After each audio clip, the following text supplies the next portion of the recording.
मासिक धर्म के दौरान कौन से कार्य नहीं करने चाहिए। दोस्तों, एक बार माता लक्ष्मी और भगवान विष्णु क्षीर सागर में शेषनाग की शैया पर विश्राम कर रहे होते हैं। तभी देवी लक्ष्मी भगवान विष्णु से पूछती है, हे प्रभु, आज मेरे मन में एक शंका उत्पन्न हो रही है, केवल आप ही मेरी इस शंका का समाधान कर सकते हैं। भगवान विष्णु कहते हैं, तुम्हारे मन में जो भी शंका हो निसंकोच होकर पूछो, मैं तुम्हारी सभी शंकाओं का समाधान अवश्य करूंगा। देवी लक्ष्मी कहती है, हे प्रभु, किस श्राप के कारण स्त्रियों को मासिक धर्म की पीड़ा सहन करनी पड़ती है? और मेरा दूसरा प्रश्न यह है, प्रभु, एक रजस्वला स्त्री को कौन से कार्य नहीं करने चाहिए जिससे उन्हें पाप लगता है? भगवान विष्णु कहते हैं, हे देवी, आज तुमने मानव जाति के कल्याण के लिए बहुत ही उत्तम प्रश्न किया है। तुम्हारे इन सभी प्रश्नों का उत्तर देव शर्मा की इस प्राचीन कथा से प्राप्त हो जाएगा। इस महान कथा का श्रवण करने मात्र से ही समस्त पापों का नाश होता है। जो भी पति पत्नी इस कथा को ध्यान पूर्वक सुनते हैं, उन्हें सौभाग्य की प्राप्ति होती है। इसीलिए हे देवी, आप भी इस कथा को ध्यान पूर्वक सुनिए। देवी लक्ष्मी कहती है, हे प्रभु, ये देव शर्मा कौन थे? उनका आचार विचार कैसा था? मैं इस कथा को अवश्य सुनना चाहती हूँ। कृपया आप इस कथा को मुझसे कहिए, मैं इसे ध्यानपूर्वक पूरा अवश्य सुनूंगी। भगवान विष्णु कहते हैं, हे देवी, पूर्व काल की बात है। मध्य देश में एक अत्यंत शोभायमान नगरी थी। उस नगरी में देव शर्मा नाम के ब्राह्मण रहा करते थे। देव शर्मा को समस्त शास्त्रों और वेदों का ज्ञान था। वह परम बुद्धिमान, गुणवान तथा धर्म कार्य में तत्पर रहता था। सभी वर्गों के लोग उन्हें बड़ा सम्मान देते थे। वे प्रतिदिन यज्ञ, दान, धर्म तथा संध्या उपासना किया करते थे। वे पशु, पुत्र, बंधु बांधव तथा धन संपत्ति से संपन्न थे। देव शर्मा की पत्नी का नाम भगना था। वह भी अत्यंत चरित्रवान, गुणवान तथा पतिव्रता धर्म का पालन करने वाली स्त्री थी। फिर एक दिन देव शर्मा ने अपने घर पर सत्यनारायण की पूजा रखी और सभी ब्राह्मणों को स्वयं जाकर निमंत्रण दिया। नगर में निवास के लिए निकल जाते हैं। देवताओं और दानों के बीच भीषण करने वाले समस्त मनुष्यों को उसने पूजा के लिए तथा भोजन के लिए बुलाया। फिर पूजा के दिन समस्त ब्राह्मण उसके घर पर पधारे। देव शर्मा ने सभी ब्राह्मणों का विधिपूर्वक पूजन किया और उनका आदर सत्कार किया। फिर उसने सभी ब्राह्मणों को घर के अंदर बुलाया और सुंदर आसन देकर उन्हें बिठाकर मिष्टान भोजन कराया। ब्राह्मणों को भोजन कराने के बाद उसने भगवान का स्मरण करते हुए सभी को वस्त्र आदि का दान करके विदा किया। वे सभी ब्राह्मण देव शर्मा को आशीर्वाद देकर वहां से चले गए। उसके बाद उसने अपने परिवार, बंधु बांधव तथा अनेक दीन और भूखे लोगों को भोजन कराया। इस प्रकार से सभी को भोजन कराकर और पूजा संपन्न करके जब वह ब्राह्मण अपने घर के द्वार के सामने खड़ा रहा, तब उसने देखा कि उसके घर के सामने एक कुतिया और बैल बात कर रहे थे। उस ब्राह्मण ने उस कुतिया और बैल की पूरी बात सुनी तो उससे बड़ा आश्चर्य हुआ। वह कुतिया और बैल उसके माता पिता ही थे, जो पिछले जन्म के पाप के कारण इस जन्म में कुतिया और बैल बन गए थे। तब वह ब्राह्मण मन ही मन सोचने लगा, ये दोनों तो साक्षात मेरे माता पिता ही हैं, जो मेरे घर पर पशु बनकर आए हैं। किस कारण से इन दोनों को प्राणियों का शरीर प्राप्त हुआ? अब इनके उद्धार के लिए मैं क्या करूं? इस प्रकार विचार करते हुए उस ब्राह्मण को रात भर नींद नहीं आई और वह रात भर भगवान का स्मरण करते हुए सोच विचार करने लगा। उसने सोचा, मेरे माता पिता की मुक्ति का उपाय केवल मुनि वशिष्ठ जी ही बता सकते हैं। इसलिए सुबह होते हो देव शर्मा स्नान आदि कार्य संपन्न करके मुनि वशिष्ठ जी के आश्रम पर पहुंच गया। आश्रम पर आते ही मुनि वशिष्ठ जी ने देव शर्मा का स्वागत किया। वशिष्ठ जी कहने लगे, हे ब्राह्मण श्रेष्ठ, आज किस कारण से आपका हमारे आश्रम में आगमन हुआ है? आप दुखी दिखाई पड़ते हो, आपके दुख का क्या कारण है? बताओ। देव शर्मा कहता है, हे मुनिवर, आपको प्रणाम है। आपके दर्शन से आज मेरा जन्म सफल हुआ है। हे मुनीश्वर, आज मैं आपके पास एक क्षमता लेकर आया हूँ। कृपया आप ही मुझे इस दुख से बाहर निकाल सकते हैं।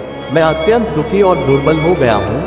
वशिष्ठ जी कहते हैं, हे ब्राह्मण, दुख ना करो। तुम्हारी जो भी शंका हो निसंकोच होकर पूछो, मैं अवश्य तुम्हारी शंका का समाधान करूंगा। फिर देव शर्मा कहता है, हे मुनिवर, कल मैंने अपने घर पर भगवान विष्णु का पूजन किया तथा अनेक ब्राह्मणों को और भूखे लोगों को भोजन कराया। विधि पूर्वक भगवान का पूजन किया। फिर मेरे द्वार पर एक कुतिया और एक बैल आ गया। दोनों मेरे घर के सामने खड़े होकर बात कर रहे थे। सबसे पहले कुतिया उस बैल से इस प्रकार से कहने लगी, हे स्वामी, आज जो घटना घटी उसे सुनिए। हमारे पुत्र के घर में ब्राह्मणों के भोजन के लिए जो दूध रखा था, एक सांप ने उस दूध बर्तन में अपना विष उगल दिया था, जिसे देखकर मुझे बड़ी चिंता हो गई। उसी दूध से भोजन बनने वाला था। अगर सभी लोग उस दूध को पी लेते तो उनकी मृत्यु हो जाती, इसलिए मैंने उस बर्तन में से सारा दूध पी लिया। जब बहू की दृष्टि मुझ पर पड़ी तो उसने मुझे खूब पीटा, जिससे मेरा अंग भंग हो गया।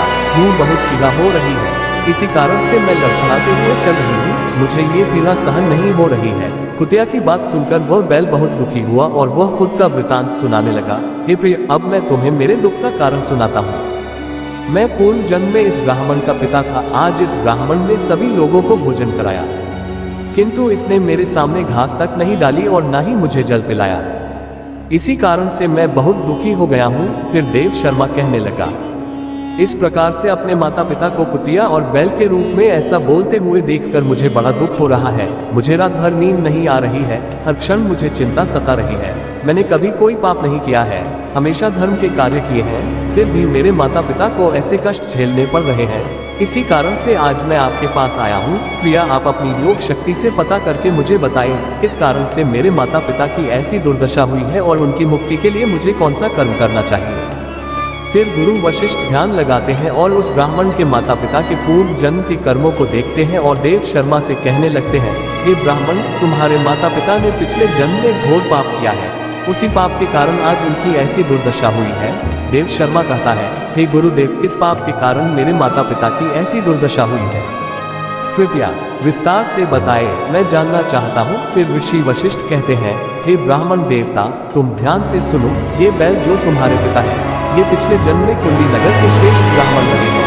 इन्होंने एक दिन एकादशी का व्रत करके भोजन किया था। एकादशी के व्रत के दिन इसने दान धर्म भी नहीं किया। इसने द्वार पर आए गायों को कभी भोजन नहीं किया लाया। इसने अपने पितरों का श्राद्ध भी विधिपूर्वक नहीं किया। तुम्हारे पिता ने पिछले जन्म में मासिक धर्म के दौरान ही तुम्हारी माता के साथ संबंध बनाया था और इसी पाप के कारण इसे इस जन्म में बैल का रूप प्राप्त हुआ है। अब तुम्हारी माता के बारे में सुनो। तुम्हारी माता ने रजस्वला होते हुए भी भोजन बनाया। मासिक धर्म के दौरान ही इसने भगवान की पूजा की और तुलसी को जल चढ़ाया। रजस्वला होते हुए भी इसने भगवान को भोग लगाया, इसी कारण से इसे महापाप लगा है। मासिक धर्म के दौरान स्त्री 3 दिनों के लिए अपवित्र हो जाती है। मासिक धर्म के दौरान स्त्री को पूजा पाठ नहीं करना चाहिए। स्त्री को इन 3 दिनों में अपने बाल भी नहीं धोने चाहिए, इससे पति की आयु कम होती है। मासिक धर्म के दौरान पेड़ पौधों को स्पर्श न करें। रजस्वला स्त्री के साथ संबंध भी नहीं बनाना चाहिए। जो पुरुष रजस्वला के साथ संबंध बनाता है उसे ब्रह्म हत्या का पाप लगता है। जो रजस्वला के वस्त्रों को स्पर्श करता है उसे भी पाप लगता है। रजस्वला स्त्री के शरीर में 3 दिनों तक ब्रह्म हत्या का पाप निवास करता है और चौथे दिन ही वह स्नान करके पवित्र हो जाती है। चौथे दिन स्नान करने के पश्चात रजस्वला स्त्री को अपने पति का मुख देखना चाहिए, अन्य किसी पुरुष का मुख नहीं देखना चाहिए। यदि पति समीप ना हो तो सूर्यदेव के दर्शन करने चाहिए। गुरु वशिष्ठ कहते हैं, हे ब्राह्मण, इसी पाप के कारण तुम्हारे पिता को बैल और तुम्हारी माता को कुतिया का जन्म प्राप्त हुआ है। देव शर्मा कहता है, हे मुनीश्वर, अब आप मुझे मेरे माता पिता की मुक्ति के लिए उपाय बताएं। वशिष्ठ जी कहते हैं, हे ब्राह्मण, तुम किसी भी अमावस्या के दिन अपने माता पिता की मुक्ति के लिए श्राद्ध तथा तर्पण करो और दान धर्म करो। गाय की सेवा करो और गौ माता को मिष्ठान खिलाओ और अपने माता पिता की मुक्ति के लिए भगवान से प्रार्थना करो। फिर ब्राह्मण वही करता है और फिर उसके माता पिता को समस्त पापों से मुक्ति मिलती है। भगवान विष्णु माता लक्ष्मी से कहते हैं, हे देवी, मैंने तुम्हें रजस्वला स्त्री को कौन से कार्य नहीं करने चाहिए इस विषय में बता दिया है। अब मैं तुम्हें बताता हूँ किस कारण से स्त्री को मासिक धर्म से गुजरना पड़ता है।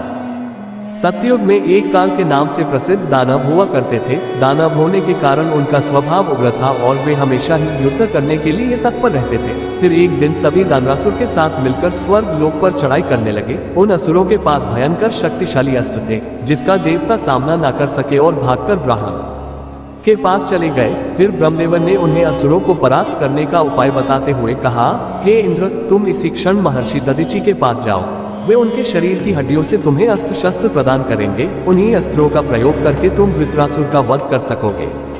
फिर सभी देवता महर्षि दधीचि के आश्रम पर जाते हैं और उन्हें प्रार्थना करके अस्त्र प्रदान करने की विनती करते हैं। फिर संसार के कल्याण के लिए महर्षि दधीचि अपने शरीर की हड्डियों से अस्त्र शस्त्र निर्माण करते हैं।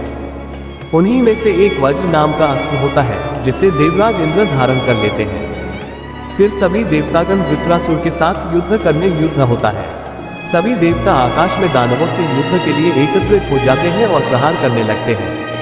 अग्निदेव अग्नि के प्रहार से दैत्यों को दग्ध करने लगते हैं। अग्नि के प्रभाव से दैत्यों का अंग अंग जलने लगता है। फिर वरुण देव की वर्षा से दैत्यों को डुबो देते हैं, जिससे दैत्य त्राही त्राही करने लगते हैं। अनेक दिनों तक इस प्रकार से दैत्यों और देवताओं के बीच में भीषण युद्ध चलने लगता है। फिर देवराज इंद्र और वृत्रासुर आमने सामने आ जाते हैं।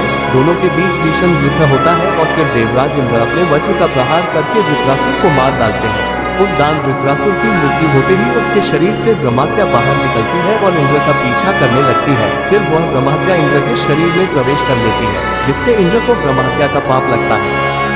देवराज इंद्र ब्रह्मदेव के पास जाते हैं और उनसे ब्रह्महत्या से छुटकारा दिलाने के लिए कहते हैं। फिर ब्रह्मदेव उस ब्रह्महत्या को इंद्र के शरीर से निकलने की आज्ञा देते हैं और वह ब्रह्महत्या इंद्र के शरीर से बाहर निकलकर ब्रह्मदेव से कहने लगती है, हे परमपिता, अभी तक मैं वृत्रासुर के शरीर में निवास कर रही थी, क्योंकि उसने अनेक ब्रह्महत्याएं की थी। जब इंद्र ने उसकी हत्या की तो मैं इंद्र के शरीर में वास करने लगी।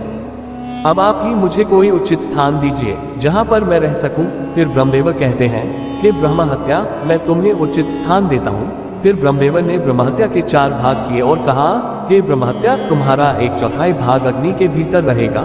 जो भी मनुष्य अग्नि को आहुति नहीं देगा तुम उसके शरीर में प्रवेश कर लेना। तुम्हारा दूसरा 1/4 भाग जल के भीतर रहेगा। जो भी जल में थूकेगा अथवा मलमूत्र का त्याग करेगा तुम उसके शरीर में प्रवेश करोगी। फिर तीसरा 1/4 भाग पेड़ पौधों और वृक्षों के भीतर रहेगा। जो भी मनुष्य अकारण ही वृक्षों को काटेगा उसे भी ब्रह्म हत्या का पाप लगेगा। फिर ब्रह्मदेव ने अप्सराओं को बुलाया और कहा, हे अप्सराओं, इस ब्रह्महत्या का 1/4 भाग तुम ग्रहण करो। अप्सराएं कहने लगी, हे प्रभु, आपकी आज्ञा से हम इसे ग्रहण करने के लिए तैयार हैं, किंतु हमें भी इससे मुक्ति का कोई उपाय बताएं। फिर ब्रह्मदेव कहने लगे, हे अप्सराओं, जो भी पुरुष रजस्वला स्त्री के साथ संबंध बनाएगा उसके अंदर यह ब्रह्महत्या प्रवेश कर जाएगी। इस प्रकार से ब्रह्महत्या के 4 भाग हुए, एक अग्नि में, दूसरा जल में, तीसरा वृक्षों में और चौथा स्त्रियों के अंदर प्रवेश कर गया। उसी ब्रह्महत्या के भाग्य के कारण स्त्रियों को मासिक धर्म आता है। जो भी पुरुष मासिक धर्म के दौरान स्त्रियों को स्पर्श करता है अथवा उनके साथ संबंध बनाता है उसे ब्रह्म हत्या का पाप लगता है। भगवान विष्णु कहते हैं, हे देवी, इस प्रकार से मैंने आपको स्त्री के रजस्वला होने के पीछे की कथा और रजस्वला स्त्री को कौन से कार्य नहीं करने चाहिए आदि के विषय में बता दिया है। माँ लक्ष्मी कहती है, हे प्रभु, आज आपने मुझे बहुत ही महत्वपूर्ण ज्ञान दिया है। मैं भी आपको वचन देती हूँ, जो भी स्त्री मासिक धर्म के दौरान पूजा पाठ करेगी, पति के साथ संबंध रखेगी, उसके घर में मैं प्रवेश नहीं करूंगी। जय श्री कृष्ण। अगर वीडियो पसंद आए तो हमारे चैनल को सब्सक्राइब करें। धन्यवाद।